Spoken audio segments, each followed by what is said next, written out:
નમસ્કાર 3 વાગ્યાના બુલેટિનમાં આપનું સ્વાગત છે। સમાચારોની સાથે હું છું ચિત્રા। ત્યારે મહત્વપૂર્ણ સમાચાર મળી રહ્યા છે। આપણે જણાવી દઈએ કે રાહુલ ગાંધી આવતીકાલે ગુજરાત નહીં આવે।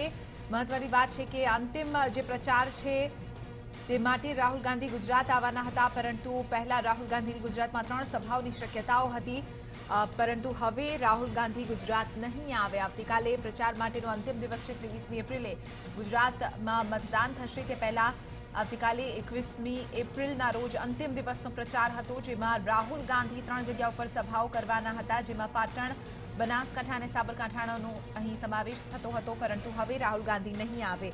આજ મુદ્દે વધુ જાણકારી મેળવીશું TV9ના સંવાદદાતા દીપેન પડિયાર પાસેથી। દીપેન, એક રીતે રાહુલ ગાંધી અહીં આવવાના હતા, પાટણ, સાબરકાંઠા, બનાસકાંઠામાં તેઓ અંતિમ પ્રચાર માટે પહોંચવાના હતા, પરંતુ એકાએક જે શેડ્યુલ છે તે કેન્સલ કરવામાં આવ્યો, તેની પાછળનું કારણ શું દીપેન?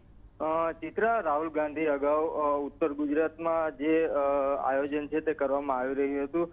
દક્ષિણ ગુજરાત, મધ્ય ગુજરાત અને સૌરાષ્ટ્રમાં રાહુલ ગાંધીએ લોકસભાની ચૂંટણીને લઈને રેલીઓ અને સભાઓ સંબોધી છે। ત્યારે હવે રાહુલ ગાંધીનો જે કાર્યક્રમ છે આવતીકાલનો તે રદ થયો છે, કારણ કે રાહુલ ગાંધીની જે અન્ય રાજ્યોની જે મુલાકાતો છે તે અગાઉથી જ ફિક્સ થઈ ગઈ હતી। ત્યારે અન્ય રાજ્યોનો પ્રવાસ કેન્સલ કરી અને ઉત્તર ગુજરાતમાં આવવાની તૈયારીઓ હતી, પરંતુ હવે રાહુલ ગાંધી છે તે અન્ય રાજ્યોના પ્રવાસની જે તારીખો અગાઉથી ફિક્સ થઈ ગયેલી હતી, આવતીકાલે ગુજરાતના પ્રવાસે નહીં આવે।